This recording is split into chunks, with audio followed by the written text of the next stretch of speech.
거란족은 누구인가? 오늘은 요나라를 건국한 거란족은 고조선의 후예인가? 그리고 요나라의 초대 황제인 야유라보기는 고구려 고주몽의 후손인가에 대하여 살펴보겠습니다. 요사, 예지, 고의. 요나라는 본래 고조선의 옛 땅이다. 기자의 8조 법금이 있으며 고조선의 관습과 풍속을 모두 가지고 있다. 지금 매우 놀라운 내용이 나오고 있습니다. 요나라가 고조선의 옛 땅에서 일어났으며 고조선의 법제, 관습, 풍속을 모두 가지고 있다고 합니다. 다시 말해서 거란족은 고조선의 후예라는 것입니다. 1985년 내몽고자치구 통유시에서 요나라 시기 진국공주의 묘가 발견되었다. 진국공주는 요나라 경종 야유련의 손녀이며 아버지는 성종의 동생 야율율경이다. 그런데 발견된 묘지명에 황제의 성씨인 야유씨의 조상이 고구려 고주몽의 성씨인 고씨라고 기록되어져 있다. 곧 진국공주 야율씨 묘지명. 진국공주의 성은 야율씨이다. 야율씨는 본래 그 성씨는 일찍이 고씨의 후손으로 6대 후손이다. 그리고 제왕족이다. 지금 진국공주의 묘지명에서 말하기를 야유씨는 본래 고씨라고 하며 야유씨인 진국공주는 6대 후손이라고 합니다. 또한 제왕의 종족이라고 합니다. 이번 시간에는 거란은 고조선의 후예인가, 고주몽의 후손인가에 대하여 살펴보겠습니다. 거란은 고조선의 후예인가? 거란족은 동욱의 유목민인 선비의 한 갈래로서 그 명칭은 4세기 전반부터 사서에 나타난다. 거란족은 내몽고 지역의 시라무렌강 유역에서 유목 생활을 했으며 8개의 주요 부족들로 나뉘어져 있었다. 9세기 후반 당의 정치적 혼란을 틈타 거란의 세력이 강성해졌으며 907년 진라부의 야유라보기가 거란의 여러 부족을 통합하여 가한이 되었다.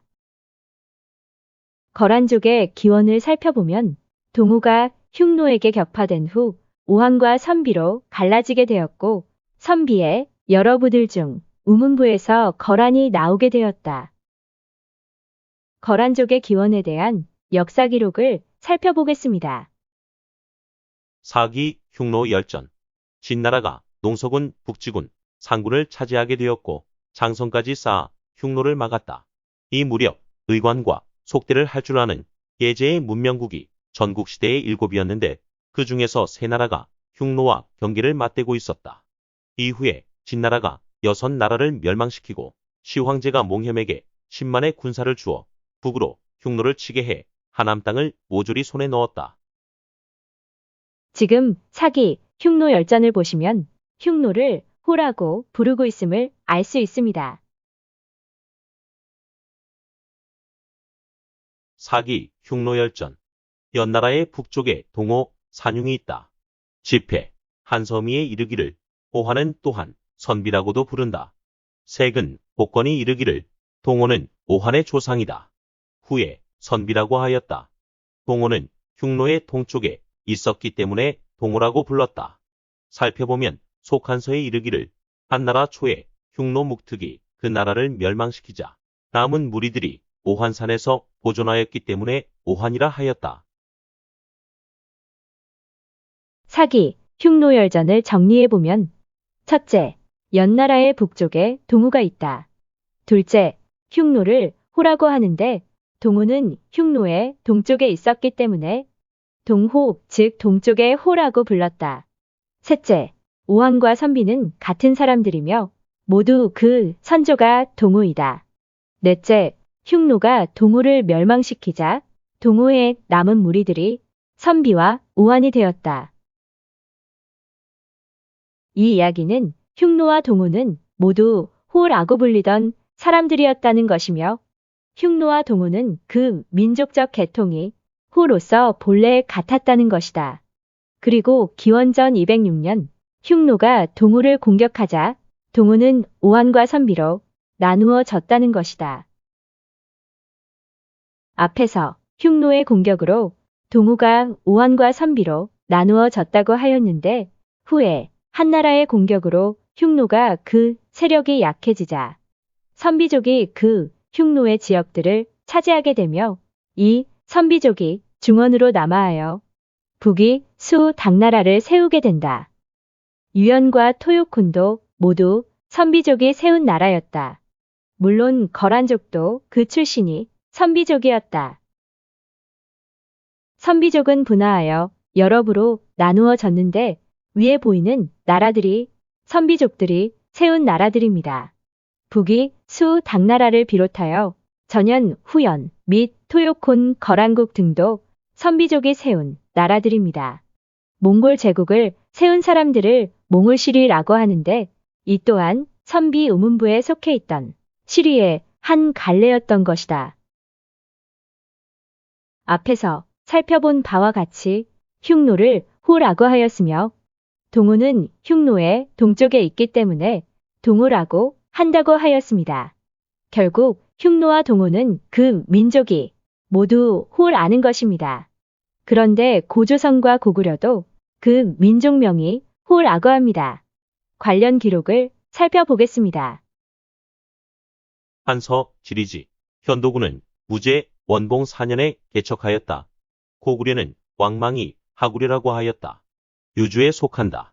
응소는 옛 진번으로 조선은 호의 나라다 라고 하였다. 고구려현에 있는 요산에서 요수가 발원하여 서남쪽으로 흐르다가 요수에 이르러 대요수로 들어간다. 응소는 옛 구려는 호이다 라고 하였다. 지금 한서에서는 고조선의 민족 명칭이 호라고 합니다. 그리고 고구려도 역시 그 민족 명칭이 호라고 합니다. 결국 흉노와 동호의 민족 명칭을 모두 호라고 하였으니 흉노와 동호는 그 민족이 고조선과 같은 민족이라는 것입니다. 그리고 동호가 갈라져서 선비와 오한이 된 것이므로 선비와 오한도 당연히 그 민족명이 호인 것입니다. 또한 기원 후 4세기경에 등장하는 거란족은 선비 우문부에서 갈라져 나온 것이므로 거란도 역시 그 민족이 호인 것입니다. 그런데 선비와 오한을 표기한 한자를 보면 선비에서 선자는 조선, 즉 고조선의 선자와 같은 글자입니다. 그리고 오한에서 오자는 까마귀 오자로서 고구려의 상징인 삼조고가 태양 속에 다리가 3개인 까마귀이므로 오한의 오자와 같은 글자입니다. 따라서 선비와 오한은 그 이름에서부터 고조선 및 고구려와 그 민족적 기원에 있어서 깊은 관련성이 있는 것으로 보여집니다.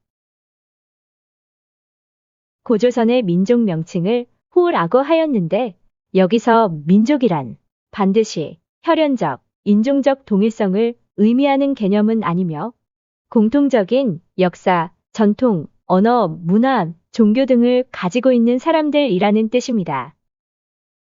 단제 신채호 선생의 조선상고사 고대 아시아 동부의 종족인 조선족과 흉노족은 같은 우라로족이다. 조선족이 갈라져 조선, 선비, 여진, 몽고, 퉁구스 등의 종족이 되었고 흉노족이 이동 분산하여 돌궐, 헝가리, 터키, 핀란드 등의 종족이 되었다.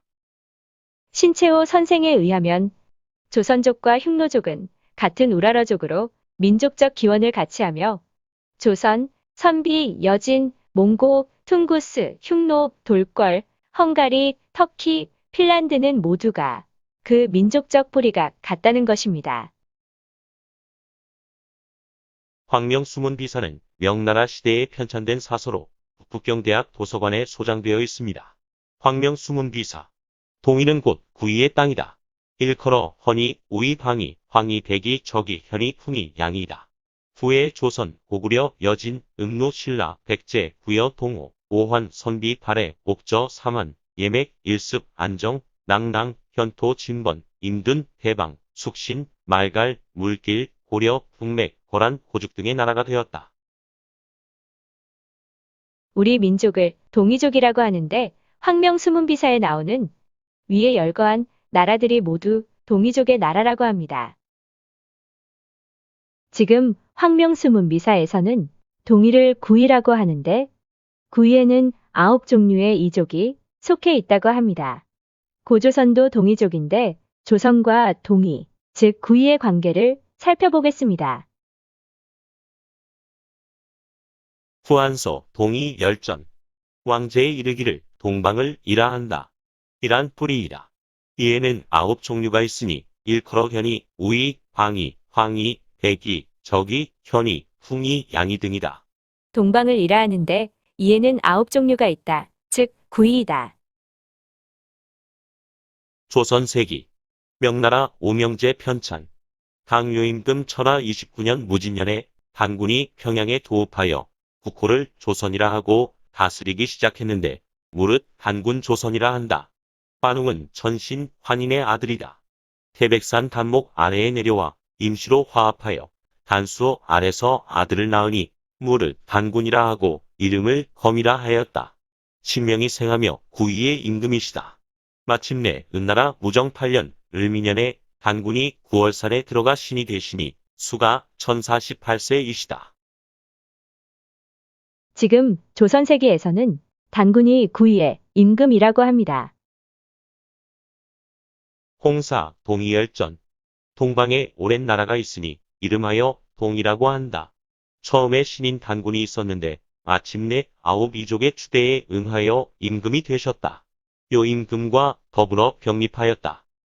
홍사에서는 동방에 동이라는 오래된 나라가 있었고 동이는 구이, 즉 9개의 이족으로 이루어져 있었는데 그 9이족이 단군을 임금으로 추대하였다고 합니다. 살펴본 바와 같이 동이는 구이이며 단군은 구이족의 임금이었습니다. 결론적으로 위에 보이는 나라들이 모두 단군의 후예들이라는 것입니다. 따라서 동호, 오한, 선비, 거란 등도 고조선의 후예들인 것입니다. 동호가 흉노에게 패한 후 오한과 선비로 나누어졌고 또한 선비족 중 우문부에서 거란이 나왔다. 북한의 역사학자 류지린 박사는 고조선에 맥족과 예족이 있었는데 동호는 맥족에 속한 고조선의 일부였다고 한다. 그리고 동호와 동이는 같은 사람들이라고 한다. 단재 신채호 선생과 위당 정인보 선생도 동호는 고조선의 일부였다고 한다. 거란은 고주몽의 후손인가? 고려사 조류. 거란이 침입하니 서희가 화평교섭을 하다. 소선영이 서희에게 말하기를 너희 나라는 신라의 땅에서 일어났으니 고구려의 땅은 우리의 소유인데도 너희들이 침범하여 갉아먹고 있다. 서희가 말하기를 그렇지 않습니다. 우리나라가 고구려의 옛 땅이니 그렇기 때문에 국호를 고려라고 하고 평양에 도읍을 정한 것입니다. 토지의 경계를 논하자고 한다면 삼국의 동경도 모두 우리의 영역에 있는 것이 되는데 어찌 침식하였다고 할 수 있겠습니까? 또한 압록강 안팎도 역시 우리의 영역에 속해 있습니다. 지금 고려와 거란은 만주 지역에 있는 동경, 즉 유양 일대의 땅에 대하여 서로 고구려의 후예라고 주장하면서 소유권을 주장하고 있는 상황입니다. 그런데 지금 소선영과 서희의 대화에서 조금 이상한 내용들이 나오고 있습니다. 고려가 고구려의 정통성을 이어받았다고 주장하는 것은 당연할 수도 있는 것인데 놀라운 것은 거란이 고구려의 땅은 자기들 것이라고 하면서 또한 고구려의 정통성이 거란에게 있다는 듯한 발언을 하고 있습니다. 이것은 과연 무엇을 의미하는 것일까요? 거란족, 요나라. 요나라는 거란족이 내몽고 지역을 중심으로 세운 정보 강조로서 916년 진랄부 출신의 야유라보기가 건국했을 당시의 명칭은 거란국이었지만 938년 연운 16주를 획득한 뒤 나라 명칭을 유라고 하였다. 본래 거란족은 서유와 상류의 시라무렌강 유역에서 유목 생활을 했으며 8개의 주요 부족들로 나뉘어져 있었다. 거란족의 시저. 청우 백마 신화. 거란국지, 서. 거란의 기원. 옛부터 전하여 오기를 한 남자가 백마를 타고 토하를 따라 내려왔고 또한 한 여인이 푸른 빛의 소를 타고 황하를 내려와서 두 물이 합해지는 목엽산에 이르러 만나서 부부가 되었다. 이들이 거란의 시조가 되었고 8명의 아들을 낳았는데 이 8명의 아들이 각각 거란의 8부족의 시초가 되었다. 지금 거란국지에서 거란족의 기원에 대하여 말하기를 한 남자가 백마를 타고 토와 즉 노아파를 따라 내려왔고 또 한 여인은 푸른 소를 타고 황하 즉 시라무렌강을 내려와서 두 물이 합해지는 목엽산에 이르러 만나서 부부가 되었다고 합니다. 이들이 낳은 8명의 아들이 거란 8부족의 조상이 되었다고 합니다. 그런데 거란족의 기원 신화에 백마와 청우가 나오고 있습니다. 즉 두 부족을 상징하는 말과 소가 등장하고 있습니다. 여기서 백마로 상징되는 거란의 황족은 거란국을 세운 야유라보기의 그 야유시이며 푸른 소로 상징되는 황후족은 소 발음 그대로 소시입니다. 오른쪽에 보이는 그림이 거란족의 탄생 신화를 그린 청우 백마 신화의 내용입니다. 푸른 소를 타고 온 여인의 부족이 대대로 거란의 황후가 되는 소시 부족입니다. 푸른 소에서 그 발음이 소자이므로 여기서의 소는 그 성씨가 소시를 가리키는 것임을 쉽게 알 수 있습니다. 거란 황제들의 성씨는 야유시이며 황후족은 소시입니다.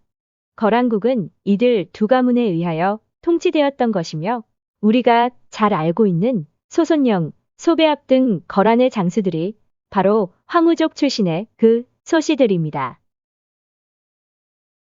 거란족의 기원 신화에서 말과 소가 등장하는데 이것을 부여 및 고구려의 오가 제도와 관련성이 있다는 견해들이 있습니다. 부여와 고구려에서 마가, 우가 등의 관직명은 각 부족을 상징하는 부족명으로 보여집니다. 위에 청우백마 신화의 그림을 보시면 남자인 야유씨는 백마를 타고 있으며 그 머리 위에 해가 떠 있습니다. 여인은 소를 타고 위에 달이 떠 있습니다. 위의 내용은 백마와 태양은 야유씨를 상징하는 것이며 소와 달은 소씨를 상징하는 것임을 알 수 있습니다. 거란국은 916년 야율 아보기가 건국하였습니다.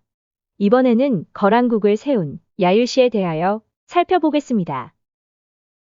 거란국을 건국한 야율씨는 누구인가? 916년 거란국을 건국한 야율 아보기의 이름에 대하여 살펴보면 성씨는 야율씨이며 이름은 아보기입니다. 그런데 이름인 아보기의 한어 발음이 한국어로 아버지입니다. 아보기의 발음을 한번 들어보겠습니다. 阿保机，阿保机， 위에 흠정 사고전서에서 보이듯이 거란국의 태조 야율 아보기의 이름인 아보기를 또한 안파견이라고도 하였습니다. 이번에는 거란국 황제의 성씨인 야율씨에 대하여 살펴보겠습니다. 야율에 대하여는 거란인들의 말을 한자로 옮겨 적은 음차어이므로 그 정확한 소리는 알 수 없으나 대략 야율의 발음을 예루, 야루, 요루 등과 유사하게 발음한 것으로 보여집니다. 그리고 야율의 발음을 구글에서 들어보면 요, 야 등과 유사하게 발음되고 있습니다. 要，要，要， 살펴본 바와 같이 야유시의 야율 발음은 예루, 야루, 요루, 요, 야 등등과 유사하게 발음되고 있습니다.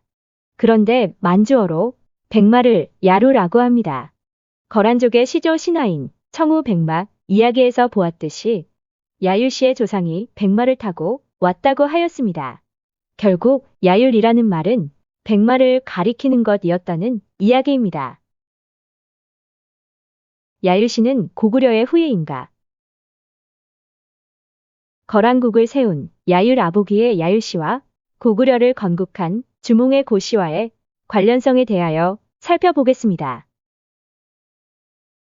거란족의 기원신화인 청우 백마 신화를 보면 한 남자가 백마를 타고 토하를 따라 내려왔고 한 여인은 푸른 빛의 소를 타고 황하를 내려와서 두 물이 합해지는 목엽산에 이르러 만나서 부부가 되었다고 하였습니다. 여기서 백마와 목엽산이 나오는데 백마 및 목엽산과 고구려와의 관련성을 살펴보겠습니다.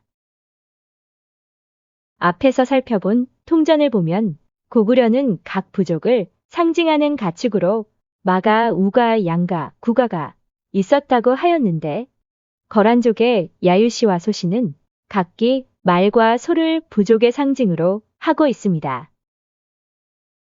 목엽산은 고산이다. 거란의 시조신화인 거란국지에서는 백마를 탄 남자와 소를 탄 여인이 토하와 황하가 만나서 합해지는 목엽산에 이르러 만나서 부부가 되었다고 하였습니다. 그런데 이 목엽산을 다른 말로 고산이라고 한다고 합니다.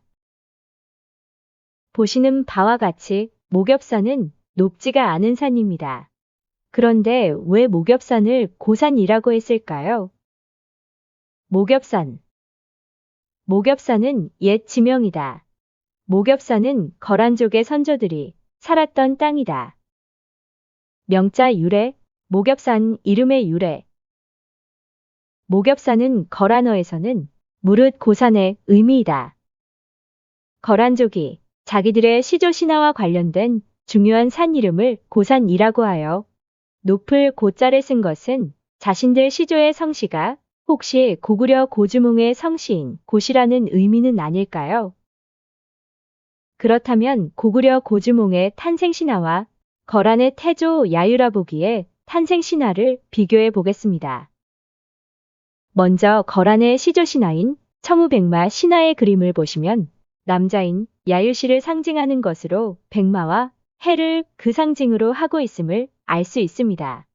여기서 해와 관련하여 야유라보기의 탄생신화를 살펴보겠습니다. 묘사 본기 태조. 태조 야유라보기의 어머니가 하늘에서 해가 품으로 떨어지는 꿈을 꾸고 임신했으며 태조를 낳았다. 방에는 신령한 빛과 특별한 향기로 가득했다. 하늘에서 해가 야유라보기의 어머니 품으로 떨어지는 꿈을 꾸고 태조를 낳았다고 합니다. 이 이야기는 야율시가 태양의 자손이라는 것입니다. 이번에는 고구려를 건국한 고주몽의 탄생신화를 살펴보겠습니다. 삼국사기, 고구려 본기, 동명성왕. 시조 동명성왕은 성이 고씨이고 이름은 주몽이다. 해가 비추어 유화가 몸을 끌어당겨 피하였으나 햇빛이 또 따라와 비쳤다. 그로 인하여 임신하여 알 하나를 낳았고 한 남자아이가 껍질을 깨고 나왔다. 고주몽의 어머니가 해의 빛을 받아서 고주몽을 낳았다고 합니다. 그리고 여기서 유화가 낳은 알은 둥근 태양을 상징하는 것이며 결국 고주몽이 태양의 자손이라는 이야기입니다.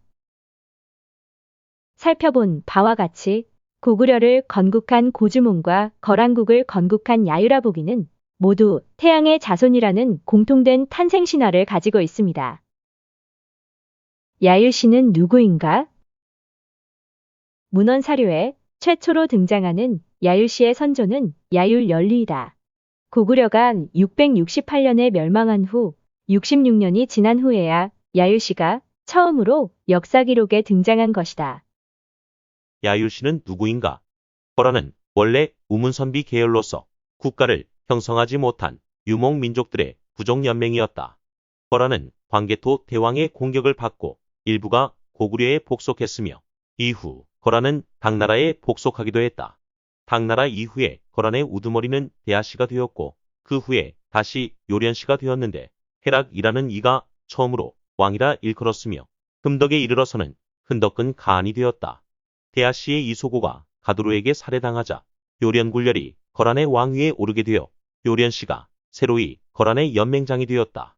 이 요련씨가 우두머리가 되었고 이때 요련씨를 도와서 처음으로 등장한 신랄부의 야율열리라는 자가 등장하는데 이 사람이 문헌사료에 최초로 등장하는 야율씨의 선조이다. 즉 야율씨는 처음부터 등장한 거란의 종족이 아니었다. 668년에 고구려가 멸망한 후 66년이 지난 후에야 야율씨가 처음으로 사료에 등장한 것이다. 906년 요련 흠덕이 신랄부의 야유라보기에게 대권을 넘겼으며 야유라보기가 거란 부족들을 통합하여 나라를 세우게 된다. 이번에는 정말로 놀라운 내용을 소개해 드리겠습니다. 거란 진국공주의 묘가 발견되었는데 그 묘비문에 야율씨의 성씨에 관한 매우 놀라운 내용이 나옵니다.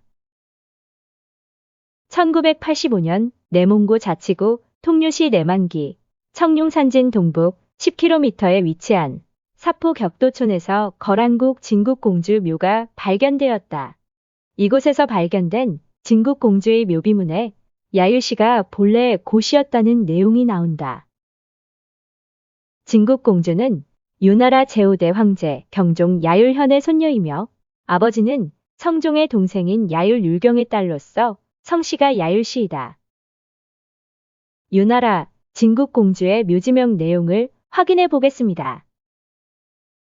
지금 보시는 내용이 진국공주 묘지명 원문 내용입니다. 표시된 해당 부분을 살펴보겠습니다. 진국공주의 성은 야율씨이다. 야율씨는 본래 그 성씨는 일찍이 고씨의 후손으로 6대 후손이다. 그리고 제왕족이다. 지금 진국공주의 묘지명에서 말하기를 야율씨는 본래 고씨라고 하며 야율씨인 진국공주는 고씨의 6대 후손이라고 합니다. 또한 제왕의 종족이라고 합니다. 위 문장인 본기 성씨지시 증 고지의 원문 그대로를 해석하면 본래 그 성씨의 시작은 일찍이 고의 후손이다입니다. 여기서 그 성씨는 야율씨를 가리키는 것이며 이 문장은 본기 성씨지시 즉 본래 그 성씨의 시작 근원은의 구절에서 보이듯이 야율씨에 대한 그 성씨의 시초, 기원, 근원에 대하여 뿌리를 밝히는 내용인 것입니다. 따라서 여기서의 고자는 당연히 성씨를 가리키는 것일 수밖에 없는 것이며 그 제왕의 시족으로서 고씨인 것은 고구려 고주몽의 고씨가 될 수밖에 없는 것입니다. 결론적으로 야율씨는 고주몽의 후손으로서 그 본래 성씨가 고씨였던 것입니다. 살펴본 바와 같이 유나라 공주의 묘지명인 진국공주 묘지명에서 야율씨의 조상이 고씨라고 합니다.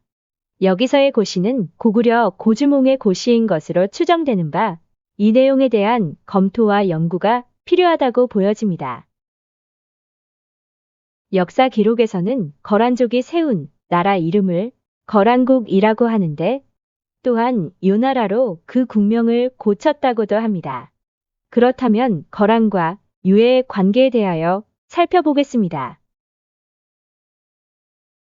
거란족이 세운 유나라에서 나라 이름인 유라는 글자는 과연 어떻게 발음하였고 또한 그 뜻은 무엇일까요? 한자의 발음은 역사적 시기마다 그 발음이 계속 변하여져 왔으며 상고음을 제거하면 그 이전 상나라 시대의 각고름을 확인할 수 있는 것입니다. 상나라는 동이족으로서 우리 민족의 고대 언어를 사용했다고 합니다.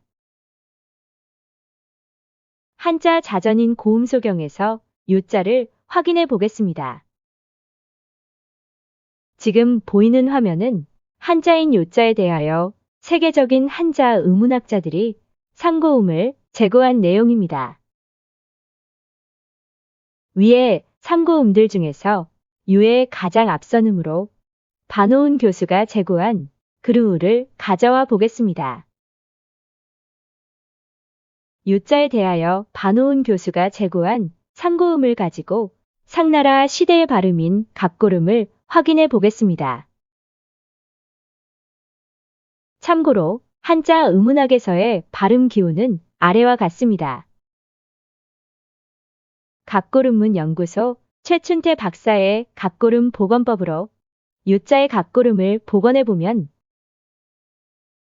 첫째, 상고음 그러우에서 작은 발음 부호들을 제거해주면 그러우가 된다. 둘째, 그러우에서 음미 W 등은 앞선 시기인 각고름 당시에는 없던 음이므로 복원 시 제거해 주어야 하므로 그러가 된다. 셋째, 그러에서 기저행모 아래아에서 후에 으로 분화 변천한 것이므로 어는 본래 형태인 아래아로 복원해 주어야 하므로 그라가 된다. 넷째, 그라에서 각고름 시기에는 개음절어를 사용했으므로 복성모를 허용하지 않고 모음조화를 지켰다. 개음절어에서 폐음절어로 변천하면서 동음으로 생략되었던 모음을 복원해 주어야 하므로 가라가 된다. 결론적으로 요자의 각고름은 가라이다. 다시 말해서 상나라 당시부터 우리 민족은 요자를 가라라고 읽었다는 것이다. 그렇다면 가라는 과연 무슨 뜻인가에 대하여 살펴보겠습니다. 각고름문 연구소 최춘태 박사에 의하면 요자는 각고름으로 가라였다고 하며 요수와 압록강에서 요자와 압록은 고대 각고름으로 모두 그 발음이 가라였다고 한다. 그리고 각고름 가라를 의미를 담아 한자로 표현하면 한, 즉 밝을 한이라고 한다. 한의 각고름이 가라라고 한다. 각고름이 일본으로 전해져 일본어에서는 하늘, 훈음으로 가라라고 읽는다고 한다.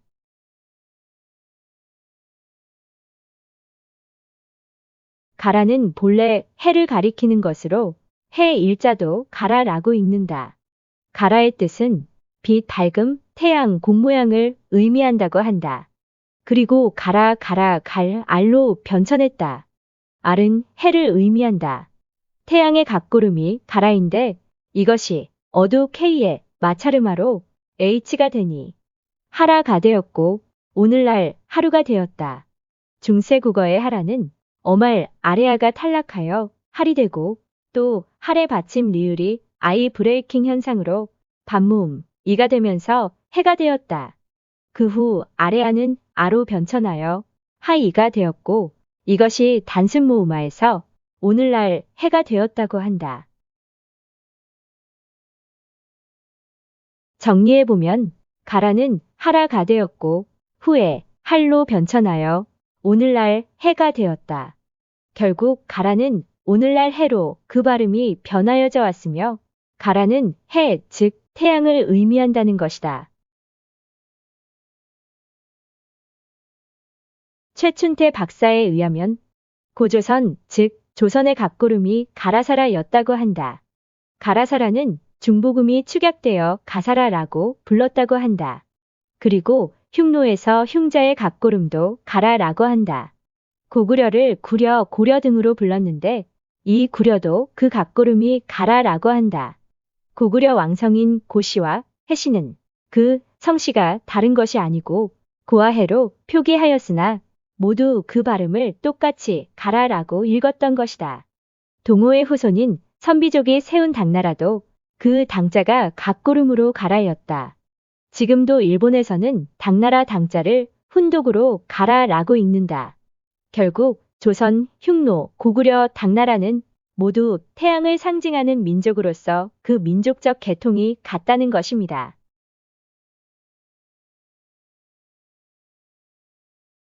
이번에는 거란에 대하여 살펴보겠습니다.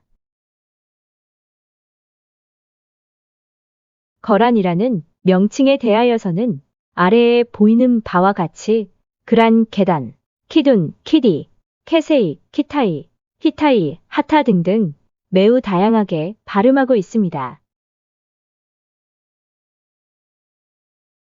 위에 그란, 케세이, 키탄, 치단 등등은 거란을 다양하게 음차 표기한 것이며 아래는 위, 글, 개, 키, 카 등등의 발음이 마차르마되어 히, 하, 하 등으로 변하여진 형태입니다. 거란의 어원과 관련된 내용들을 살펴보겠습니다.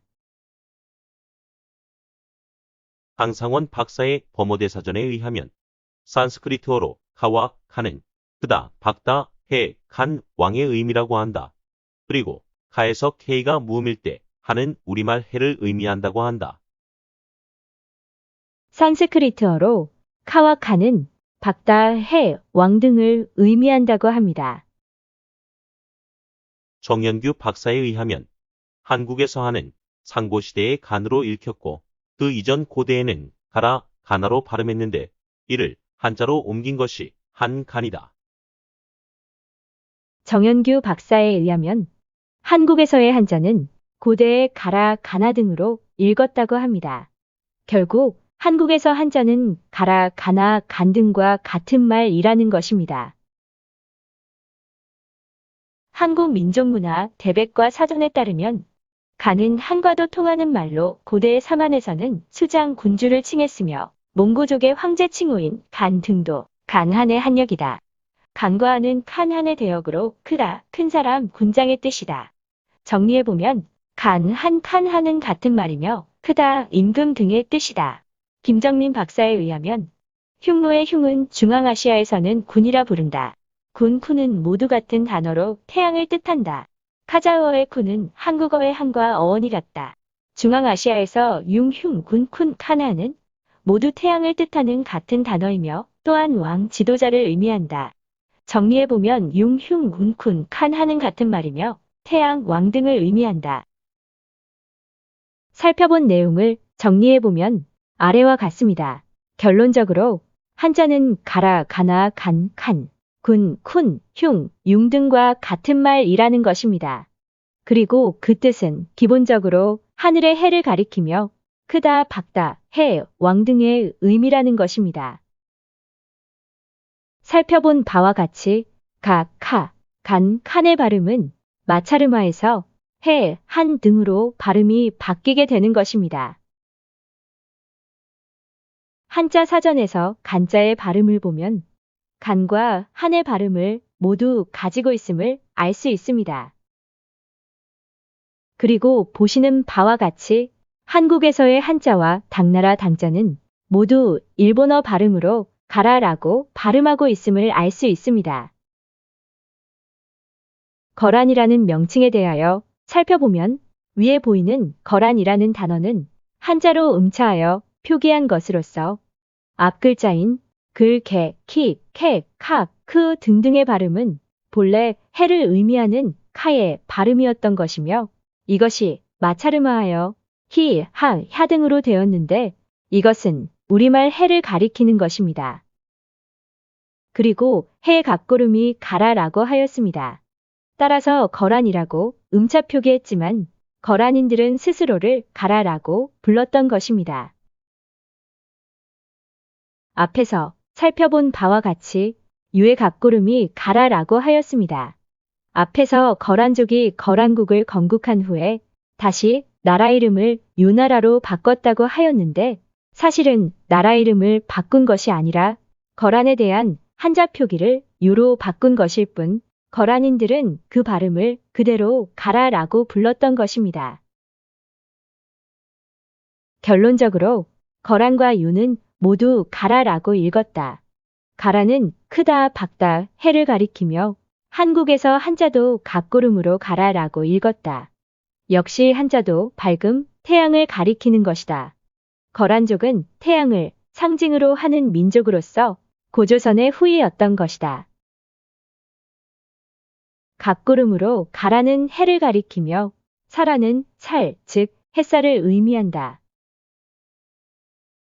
유하, 압록강, 백마강과 거란 야유시의 관계에 대하여 살펴보겠습니다. 삼국유사, 순도조력. 요수는 일명 압록이다. 삼국유사에서는 요수를 압록강이라고도 부른다고 합니다. 그런데 왜 이련 스님은 요수가 압록강이라고 했을까요? 그런데 압록강을 만주어로 야루우라, 야루지앙으로 읽는다고 합니다. 즉, 압록을 야루라고 읽는다는 것입니다. 보시는 바와 같이 중국어 사전에서도 압록강을 야루지앙이라고 하며 압록을 야루라고 읽고 있음을 알 수 있습니다. 그런데 앞에서 살펴보았듯이 야유라 보기에 야유를 야루라고 읽는다고 하였습니다.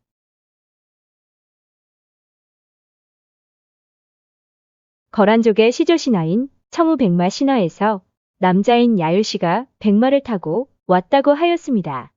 그리고 야율의 발음은 야루입니다. 그런데 만주어로 백마를 야루라고 합니다. 방금 살펴본 바로는 압록을 또한 만주어로 야루라고 합니다. 앞의 내용들을 정리해 보겠습니다. 청우백마 신화에서 A. 여인은 우를 타고 왔는데 그 성씨가 소씨였다. 소우, 소씨. 여기서 소는 소우자에서 그 뜻으로 읽은 것이다. 훈독이라고 합니다. B. 남자는 백마를 타고 왔는데 그 성씨가 야율씨였다. 백마, 야율씨. 1번. 야율은 야루로 읽는다. 2번. 백마는 만주어로 야루이다. 3번. 결국 백마와 야율은 모두 야루라고 읽는다. 여기서 야율은 야루를 소리나는 대로 음차하여 표기한 것임을 알 수 있는데 백마는 야루와 무슨 관계일까요? 그런데 압록강의 압록을 만주어로 야루라고 합니다. 압록에서 압자는 오리압자입니다. 따라서 압록을 압록이라고 읽지 않고 훈독으로 오리라고 읽었음을 알 수 있습니다.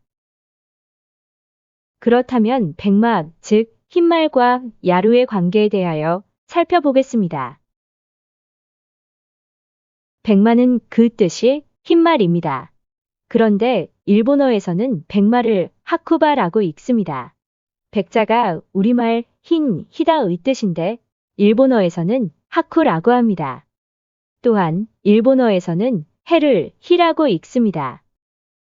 앞에서 압록에서 압자는 오리압으로 그 훈음이 오리입니다. 그렇다면 오리, 흰, 하쿠인 것인데 이 부분에 대하여 좀 더 살펴보겠습니다. 신채호 선생의 조선상고사. 원래 압록은 크다는 뜻의 고대어 아리, 오리의 이두문으로 아리 또는 압록으로 표기하였다. 고대에는 지금의 압록강뿐만 아니라 유화 등도 압록으로 불렸다고 하며 압록강과 유화는 이두 표기로 모두 같다고 한다. 신채우 선생에 의하면 압록강과 유화는 이두 표기였으며 고대에는 압록강과 유화를 아리 또는 오리라고 읽었다고 합니다. 결론적으로 고대에는 압록과 요자를 아리 또는 오리로 읽었다는 것입니다. 언어학자들은 우리의 고대어가 일본어에 많이 남아있다고 한다. 위에 보이듯이 일본어에서는 태양, 즉 해를 훈독으로 가 또는 히라고 읽는다. 이것은 태양을 의미하는 가자가 마차르마되어 히, 해 등으로 변하여진 것이다. 일본어에서는 그 발음들이 모두 아직까지 남아있는 것입니다. 위에 보이는 바와 같이 일본어에서는 해를 히 또는 가로 읽고 있습니다. 우리말 해를 히 또는 가라고 읽는다는 것입니다. 갑고름문 연구소 최춘태 박사에 의하면 압록강과 유화에서 압록과 요자는 갑고름으로 가라라고 하였습니다. 거란 시조신화에 나오는 백마는 흰말인데 일본어로 하쿠바라고 합니다. 그리고 백마, 압록, 야율, 야루라고 합니다. 그리고 단제 신채호 선생은 고대의 압록과 요자를 아리, 오리라고 읽었다고 합니다.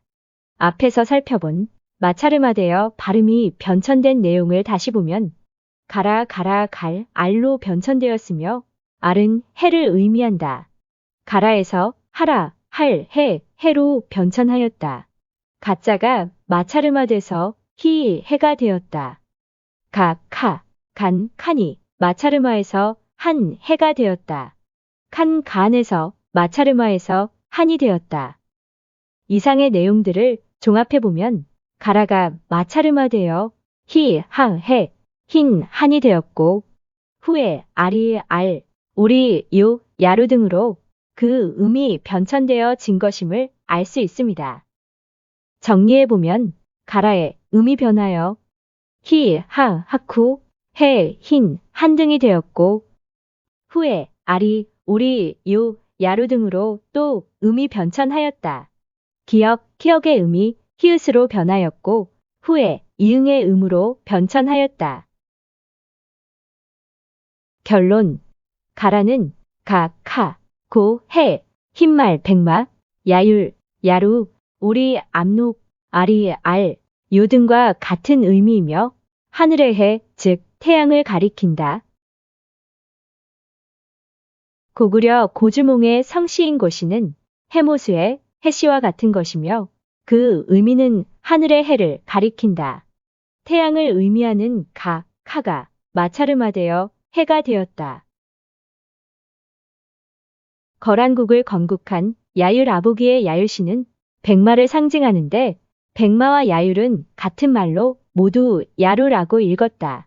야루는 압록, 요, 아리, 알, 오리와 같은 말로 각고름으로 가라였으며 그 의미는 하늘의 해를 뜻하는 것으로 고주몽의 고자와 같은 의미이다. 기원전 2333년 단군왕검이 건국한 조선의 각고름이 가라사라였다. 가라는 태양을 의미하며 사라는 살로서 햇살, 햇빛을 의미한다. 가라사라는 중복음을 축약하여 가사라라고 불렀다. 거란이란 명칭은 가라라는 뜻으로 태양을 가리키며 거란은 고조선의 후예였다. 거란에 관한 역사 기록들을 살펴보겠습니다. 요사, 예지의 고의. 요 나라는 본래 조선의 옛 땅에서 유래하였으며 기자의 팔조의 가르침을 따르고 있으며 전해져 내려오는 관습과 풍속을 모두 가지고 있다. 정리해보면 첫째, 요 나라가 유래한 곳이 고조선의 옛 땅이라고 합니다. 둘째, 기자의 팔조 가르침은 고조선 법제로 팔조법을 의미한다. 셋째, 요 나라 즉 거란족들이 고조선의 팔조금법뿐만 아니라 고조선의 관습과 풍속을 모두 가지고 있다고 합니다. 지금 요 나라 역사서에서 말하기를 거란족들은 자기들이 고조선의 후예라고 말하고 있는 것입니다.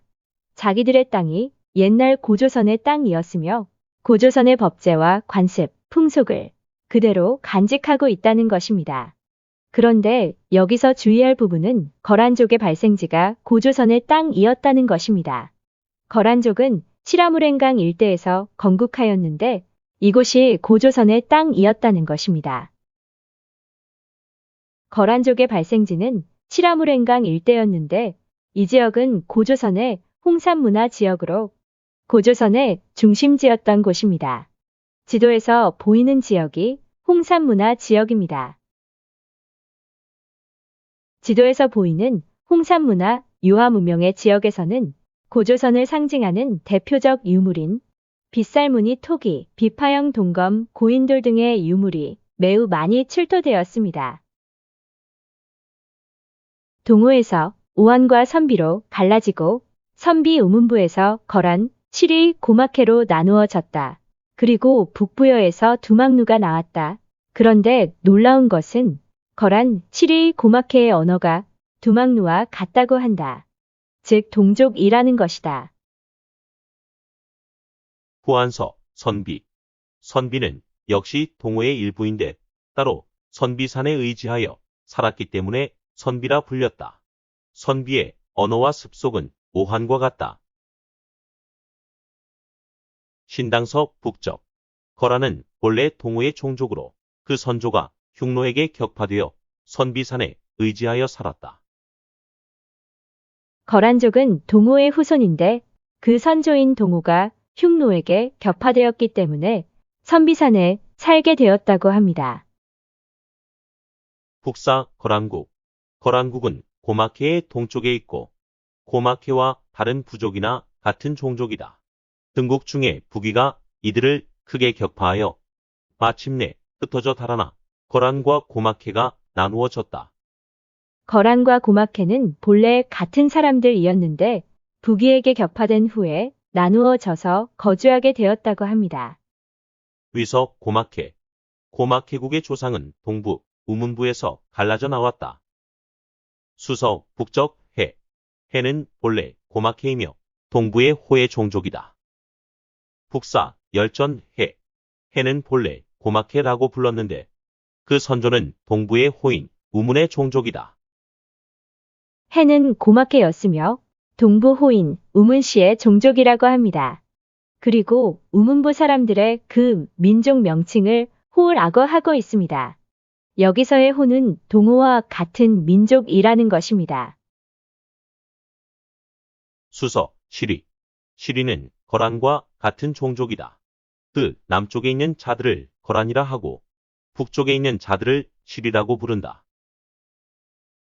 거란과 시리는 같은 사람들이다. 위서 두막루. 두막루국은 물길의 북쪽 천리에 있고 옛날에 북부여이다. 두막루는 북부여 사람들이라고 합니다.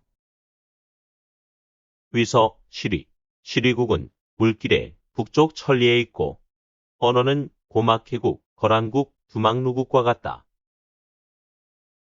선비족 출신인 시리 고마케 거란족이 북부여 출신인 두막루와 같은 언어를 사용한다고 합니다. 같은 언어를 사용한다는 것은 넓게 보아서 동족, 즉 같은 민족이라는 이야기입니다. 대일항쟁기 당시 상해 임시정부에서는 민족의 전통과 사상에 근거한 역사교육의 필요성을 자각하고 신단민사와 배달조격사를 국사교과서로 편찬하여 각급 학교에서 교육하였다. 상해 임시정부의 역사교과서인 배달족 역사에서는 요나라, 금나라, 청나라 등을 모두 우리 민족인 배달족의 역사 속에 포함하여 기록하였다. 즉, 요, 금, 청나라 모두가 고조선의 후예이자 우리 민족이었다는 것이다. 이상 살펴본 바와 같이 거란족은 우리 민족과 같이 모두 고조선의 후예입니다. 거란의 진국공주 묘지명에서 거란의 황제족인 야율시는 본래 그 성씨의 기원이 고구려 고주몽과 같은 곳이라고 합니다. 이 내용에 대한 검토와 연구가 필요하다고 보여집니다. 시청해주셔서 감사합니다. 고대사 TV입니다.